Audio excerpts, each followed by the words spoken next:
Welcome, fellow armchair generals, wargamers, amateur historians, game developers, and that includes modders. This is Gamer1745 here with a look at this map, The Five Japans by Richard Eds Harrison from 1936, and interpreting the infographic elements of it and game development and my thoughts on this. And we're particularly looking at Black Ice 10.4 for Hearts of Iron 4, but this does affect any sort of games development. First, I want to say I don't know the correctness of this map, but it is a period made map, not a retcon, not a look back at it. It's from the period. Maybe entirely BS, don't know.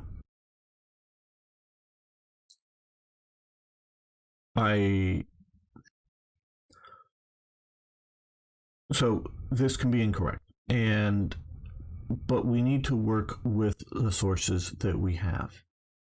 Unfortunately, researching World War II and its resource production is a dangerous job because we know we do not have all of the correct information. A lot of it was destroyed, or particularly in the Soviet Union's case, lies even internally from the time period. So it is all open for interpretation. I will entirely grant that in what I'm going to be talking about. One, we will quickly look at, okay, and for wargames design, you need to figure out what the driving factors for the nations and the limitations for the nations. Now, there, in my opinion, two primary driving factors for Japan in the early part of the 20th century, and for their expansion. The factors are oil and steel, and the idea that they needed to secure them for themselves, and a trading empire, if you will, non-ownership of the actual resources, is too vulnerable. So those are, in my opinion, the driving factors.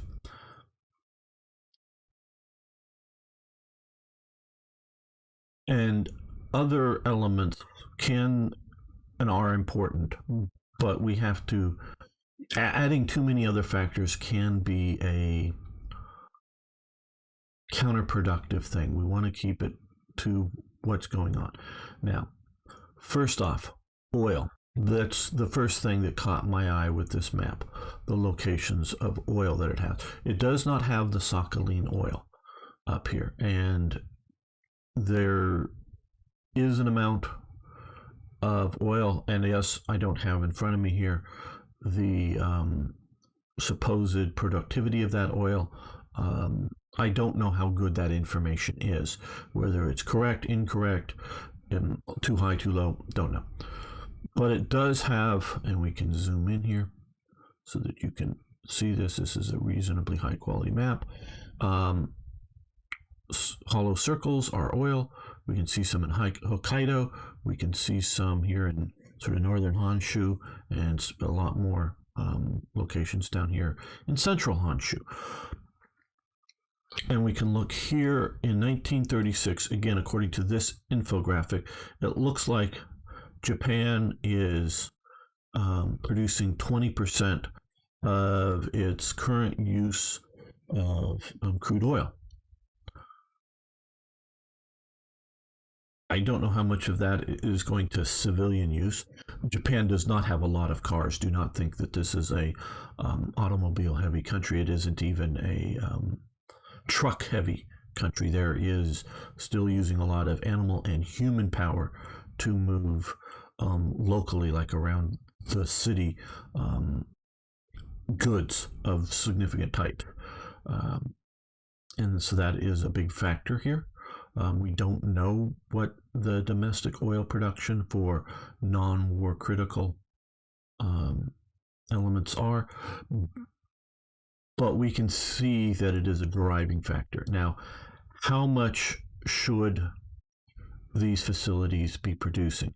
Now, I know one of the Black Ice teams, sorry, I forget which one posted what. I think it was Dozed, but it could be another one of them. A link that shows that most of these, I think, were like discovered, according to the graph, the thing, were discovered post-war, the oil fields, and not, exploited until after that point. Okay, was this guy a time traveler or is this a BS map? I don't know, but apparently there is oil down here as well and up here that is apparently, please note the words I'm using, apparently in use. Should that mean that Japan gets more oil? I don't know, because again, we are, I don't know if retconning is the right term, but we are backwards extrapolating things like oil from what we know today. And God, I don't know whether Japan should have more oil in Hearts of Iron 3 or 4 under Black Ice or whatever than it currently has. That's not a big issue. Just it's very interesting that it appears that there are a bunch of oil fields. Now they may be small, these may be larger, but fewer. A lot of that. Right. That isn't what is driving this video, but it does show some of the difficulties. Now, so Japan needs to secure oil, it believes, is one of the major driving expansion factors. The other major driving expansion factors it believes it needs to secure is steel. Now, steel is a combination of coal, which we can see here.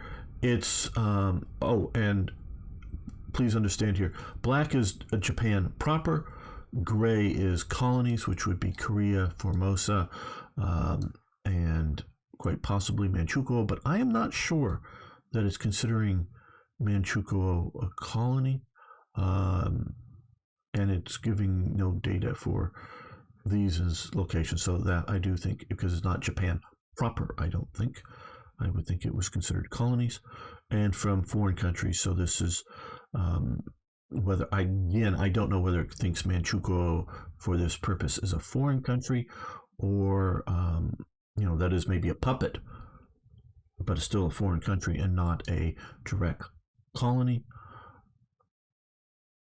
as well as obviously importing from places like the United States. So we can say it has enough coal as a driving factor here, because in 1936, yes, it imports coal, and a reliance was used, and we can term here. Yes, and I do have this set up. Bunswag says here, a reliance on foreign imports. Okay. It is importing coal, or some, but is it a reliance? Meaning you can expand coal fields, you can, exploitation of them until they are exhausted. You can put more resources into extracting it. It just may be cheaper to import some coal than it is to expand current coal fields, or they may be expanding current coal fields to meet the needs of until it's expanded, they are importing coal. And of course they may be expanding industry, which means you need more coal, which according to, again, this infographic, we're looking at Japan proper for the coal and not maybe importing from Manchukuo. The other is iron ore, which we can see here. Again, colonies, I'm not sure, again, whether it's Manchukuo or Korea or whatever. It's getting maybe 20%, but maybe a bit less from importation of or from domestic use for iron ore. So again, steel needs, I don't know, everyone knows this, steel needs coal and iron ore. It has enough coal for essential use. It does not have iron ore, which is, or steel, which is sort of what I interpret metal as being in Hearts of Iron 3. So it needs metal. It needs steel. That is driving it. It was a bribe of large amounts of steel to go to the Navy instead of the Army, is what got the Navy to approve going to war with the United States. Shifting of priorities. It is a driving factor. Now, what we're looking at is copper. Copper currently, I think, is primarily used in the negative ammunition or trait that will reduce metal down by 20% in black ice currently. Maybe there's some other use, I don't know. Now, and this is sort of the argument it's having, and I just do better talking than I do typing. Should Japan have a copper resource as done mechanic currently, strategic resource in black ice, based on this data? We're going to, for the moment, presume that this data is relatively correct. No, if you're looking that strategic resource is to the level of a super surplus that is infinitely exportable to other nations to meet the world's nations' needs of copper, that it seems to do in the game. I don't know that there's a limitation on how many export deals Canada can have, so it can, in essence, feed the entire world of copper. I think the strategic resource trading mechanic, not that there's strategic resource, but the trading mechanic is severely flawed in black ice. But if you're going to have it, fine. Should it have that, according to this infographic? No. But does it have a critical shortage of copper that would hurt it for 20% of metal? According to this infographic here, we're presuming for the moment that this is correct. No, I would argue, from real world information. I have a bunch, well over 100 rounds of 7.7 Japanese ammo from World War II that is copper. Okay, copper ammunition. They had it in apparent abundancy, unlike Germany and unlike the Soviet Union, in apparent abundancy for their small arms ammunition. Now, I know that's anecdotal and not statistical, but it is real world information. And so if we presume that the levels of metal production for Japan in Hearts of Iron 3 is correct for steel production, then hitting it with an extra 20% detriment? You're taking a nation that is critically short of iron and making the shortage even more critical. Now, maybe you've upped it 20% because you know you're going to down it by 20% until they get it, and then that is bad because it's artificially too high if they can achieve the trading resource or conquer a territory, or have an ally conquer a territory that has enough copper in it. And then Japan would be producing too much steel. So I guess the short answer is, should Japan be penalized for not having either a trade deal or having a copper resource? I would say no. And the clever programmer should be able to, in all the lists of things, whether that strategic effect comes in, should exclude Japan. Should just say, oh, Japan controls Tokyo? Then no. doesn't have it. Not giving it the ability to massively export copper, not giving it the ability to, if in alliance with other nations, to give them the strategic benefit, meaning it meets its own needs for copper. Um, does it have a reliance on imports, or just does it have a desire for imports? Meaning, hey, well, if we can, for all that we'd like to use, we'd like to build a lot of shiny copper toys, maybe, or other sorts of things that Japan was known for doing then. Maybe it's wanting to export lots of copper wire to China or to some other parts of the world. So it's making copper wire for export. And so it needs raw materials for a turnaround export. But maybe, because I do not know, this graphic doesn't inform me, what would be the essential needs for the war and its reliance on the strategic element. So this, yes, all this comes down to interpretation of how you interpret information and putting it into a war game. And I think it's clear from this that giving it an extra, Japan choking because it does not have enough steel to meet its needs, is now choking even greater because it supposedly doesn't have enough copper. And we can see here that it has maybe not an abundance of copper, but a significant copper reserve that it is exploiting. That is my argument. Now, as one of the people says, maybe you should add it in TRE.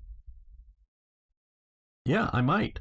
I would prefer it be in the base game. I don't want TRE to be just because I disagree with a choice in Black Ice. Well, I'll just do it myself. Now, I very well may if it turns out that they don't want to do that.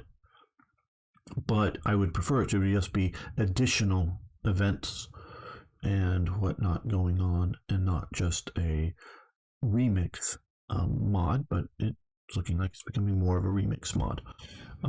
So that is my argument. How much food does Japan need to import as a driving? Rice?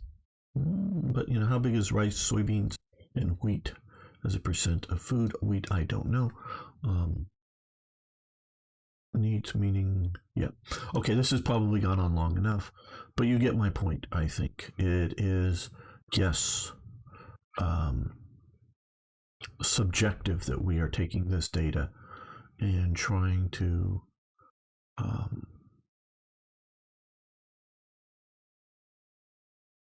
reinterpret it into a game. So doesn't mean I'm right and you're wrong. I'm not saying that, but I'm saying that we have good information here that very much shows that Japan needs oil imports. Maybe it should have a bit more oil. I'm thinking that that's a maybe. Copper should not be a limiting factor for Japan at this time from this information. Thank you all, and I gotta say it, if you haven't already, please subscribe, like the video, and post your comments about game design, about any of this. Like I say, I know I'm not right on the details because we're guessing, but like to have your input. I do appreciate that. So see you next time for more historical gaming.